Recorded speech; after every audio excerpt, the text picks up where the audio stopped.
Hey, welcome back YouTube, Facebook Live to my second part 2 posting.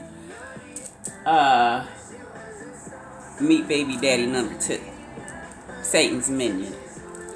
Sound like a scary movie, don't it? Baby Daddy number 2, Satan's Minion. Don't know if that's a movie I'd be willing to pay money to see, but hey. Continuing.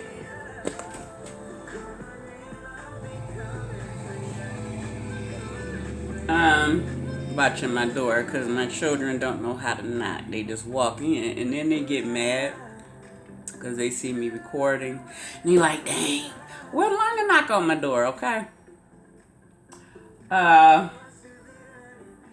Fast forward to the year 1997. And I find myself pregnant with Dominique Renee. I believe it was May. When I say I can pinpoint when the sperm hit the egg, I can. And it's only been one time that I've been able to do that, predict pregnancy after sex. But that goes just to show that Dominique had a calling on her life, has a calling on her life. She was meant to be here. Anyways, during this time, baby daddy number 2 and I had been together for a little over a year, since January 1st, 1996. When I became pregnant with Dominique, I'd be in the middle of fighting in the state of Michigan for custody of my first child, Angelica Nicole. Baby daddy number 2 would tell me to abort the child that I carried. And he tried to make it make sense, people. I don't know, other people's belief systems. I don't know what your take on abortion is.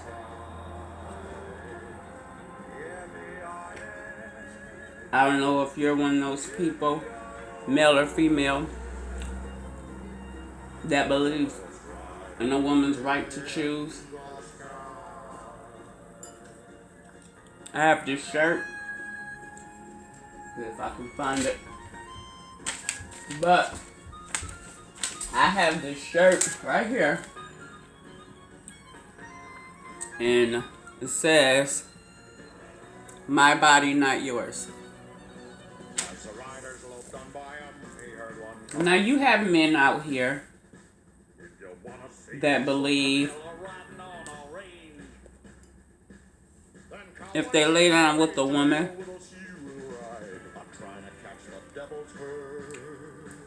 and that woman gets pregnant, they automatically have rights to the child.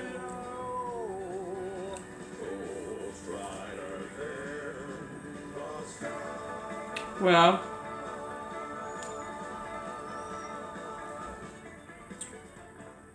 nowadays, in this day and age, if you're not married, Dana does get involved. DNA for the socially retarded. Whether you want them to or not, and tells you whether or not you're the father of the child. And if you're not married to the mother, they make you pay child support.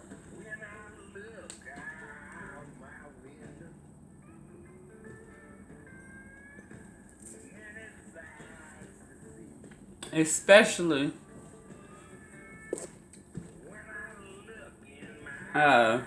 if the mother's getting assistance from the state, from the government.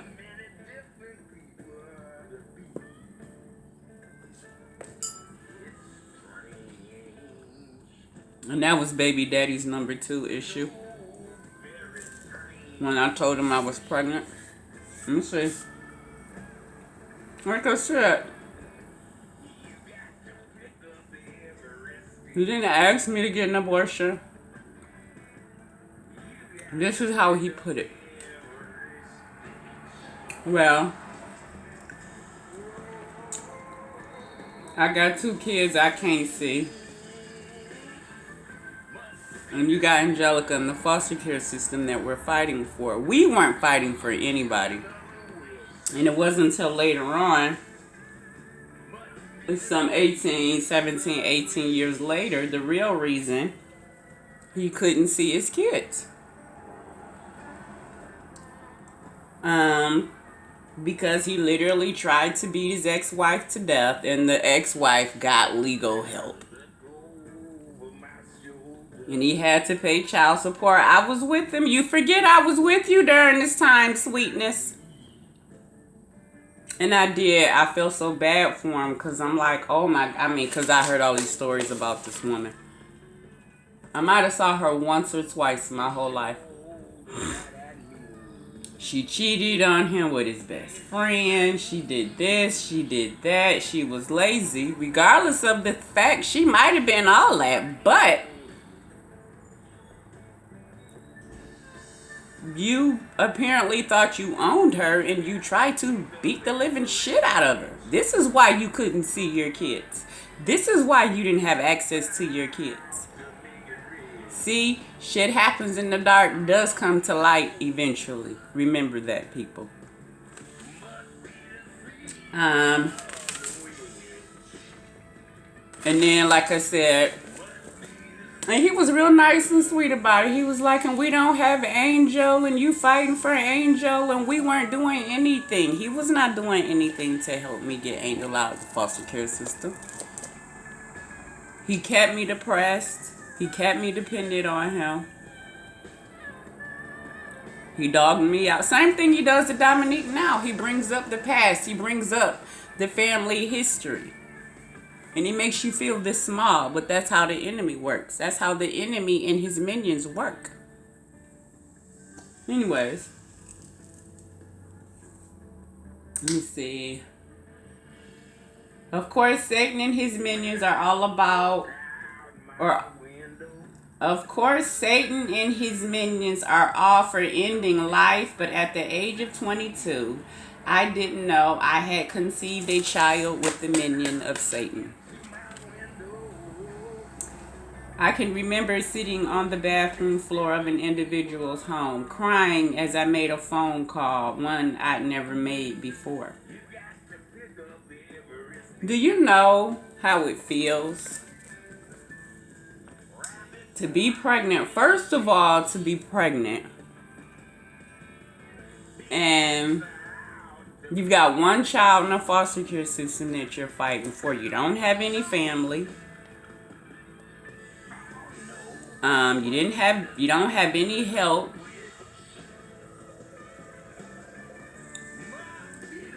Support system non-existent. But here you find yourself pregnant with baby number 2. And the person that you're supposed to be in a relationship with, tells you to abort the child. Tells you to kill the child, to kill a life, to murder a life. I never believed in abortion, and I still don't. I still don't believe in abortion because that's murder. But anyways, I remember sitting on the bathroom floor. And I was crying, and I remember calling an abortion center and crying and asking how much an abortion was. And granted, this was 23 years ago. That's a feeling you never lose. You never get over that feeling. Not abort the child because you could die if you carry it to term. Not abort the child because the child could die if brought to term. But abort the child because I don't see my own 2 kids and you got one in the system already. Anyways.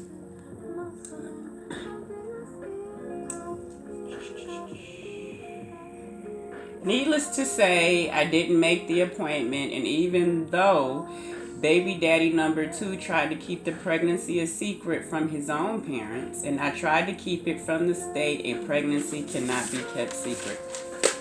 A pregnancy cannot be kept secret. He wanted to keep it a secret because I really don't know why. Because it was his fault he couldn't see his kid. So, I mean, I don't know what that had to do with the child I was carrying. I tried to keep the pregnancy a secret from the state of Michigan because, I did. I felt some kind of way because here I am fighting for one child that's in the system, and then I mess around and I lay down and I have sex and I'm pregnant again with a new kid. I knew the state was going to look at me weird. Like, damn, really? You can't keep your legs closed? So, yeah, we did try to keep the pregnancy a secret, but guess what? A pregnancy cannot be kept a secret. So, I think the last person to find out really about the pregnancy was his dad. And his dad fussed, because we weren't married and we both had kids out there that we didn't have custody of, yada, yada, yada, yada, yada.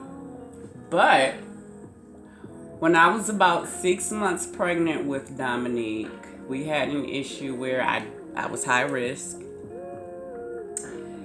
and preterm labor, so on and so forth. And I remember we went to the ER, tests were made, tests were performed, ultrasounds done. And I remember a doctor coming in after I was admitted, a doctor coming and telling us, there's a possibility your baby may try to come. And if that happens, there's nothing we can do. That baby will die. That baby will be able to fit in the palm of your hand.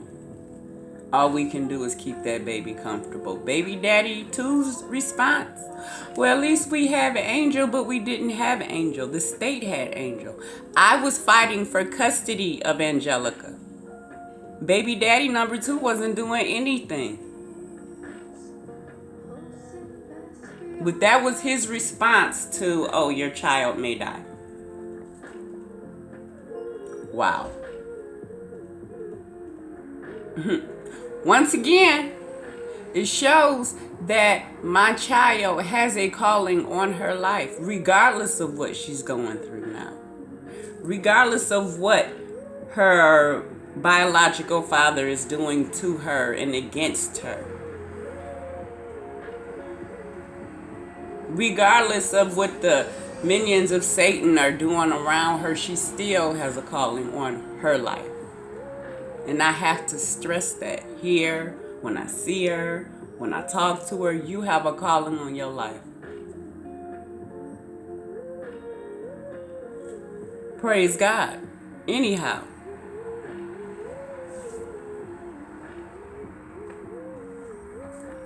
Praise God anyhow.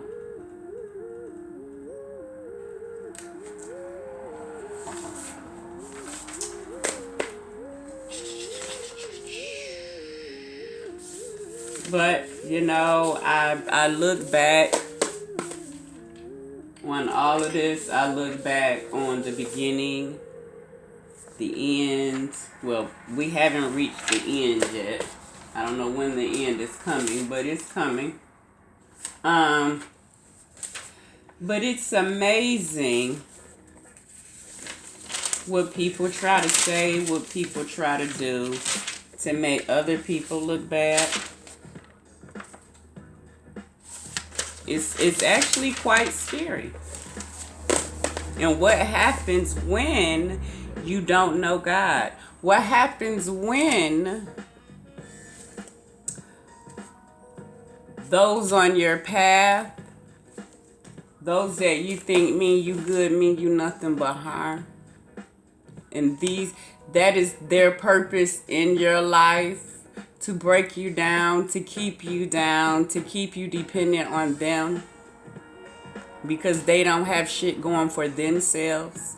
Causing you drama makes them happy because they're unhappy within themselves. And this is what my daughter is going through. This is what my daughter is going through because of where she is. Once again, if you're watching this video, thank you. And if you're watching this video, I sent it to you personally to let you know that not only you, but the state of Michigan, the state of California, the state of Virginia is also getting copies of these YouTube videos, because I'm going to put my side out there. That's what I'm going to do. What have you done for 23 years? That's a question you need to ask yourself while you giving away babies, while you telling lies, while you running from here to there with a baby that is not yours. And I feel like this: if God did not give you the ability to create life, to bring life forth, there's no reason for you to have hands on somebody else's child. But I ain't tripping. Because guess what? It's not my stress. I didn't take somebody else's kid. I don't have the government knocking on my door. Unless I invite them to knock on my door. Well, on that note, people, the story is going to continue.